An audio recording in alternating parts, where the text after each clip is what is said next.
I'm going to open this meeting with this gavel. This, Mr. President, is the gavel that Tip O'Neill's family gave him when he became Speaker.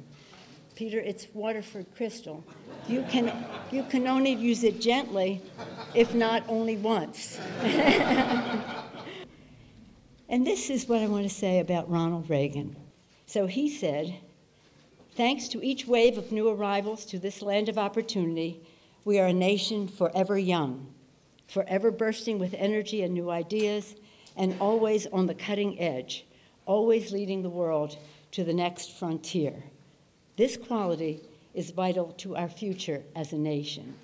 President Reagan went on to say, "If we ever close the door to new Americans, our leadership in the world would soon be lost."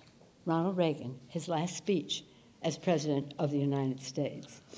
The story of Ireland and the United States, you can applaud if you want.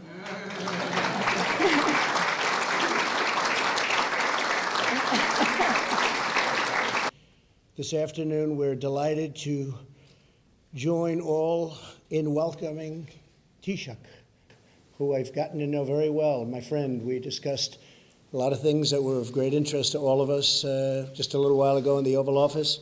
In particular, we talked about Brexit, something that's turning out to be a little more complex than they thought it would be. But it'll all work out. Everything does.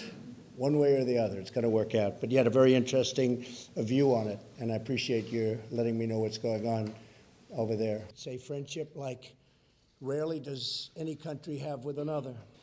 As the United States and Ireland grow ever closer in friendship and partnership, and we are indeed growing closer, we're doing trade deals, we're doing things that we frankly have not done to this extent before. May we find inspiration in the example of those who came before.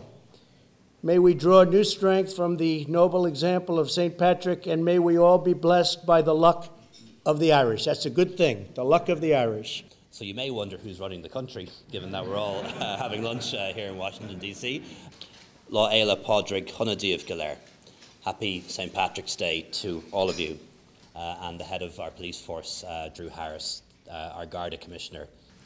And I want to say, on behalf of the Irish Government, on behalf of the Irish people, that we thank the Friends of Ireland caucus and the Congress for their vital help at this critical time to help us to protect and ensure that there's no return to a hard border on the island of Ireland, whatever else may happen as a consequence of Brexit.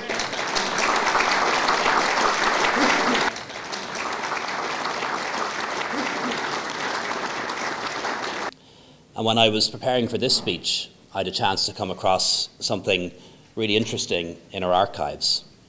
It's from 81 years ago. The year was 1937, the year our Constitution came into effect.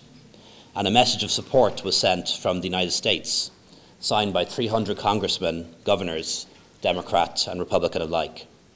And on that document, 81 years old, are names like Harry Truman, Richard Russell, and Henry Cabot Lodge Jr. So, Madam Speaker, as a token of my appreciation and the friendship between our two nations, I'd like to return to you in Congress a framed copy of that message to symbolise our historic connection, to remind us of our shared values, and to inspire us of what we can achieve together in the future.